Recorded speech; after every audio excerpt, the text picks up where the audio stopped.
Alright, so this is our day 6 at Singapore. So this is the day 3 naman para sa G12 Asia Conference. So this is my takeaway.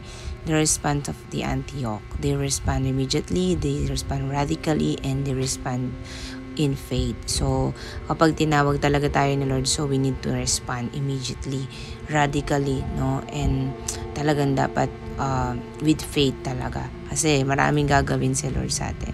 So up to this day, so konti lang siya, but from that word, sabi ko kay Lord, so yes Lord, help me to respond, help me to obey you, Lord God. So yan yung mga takeaway. So I hope na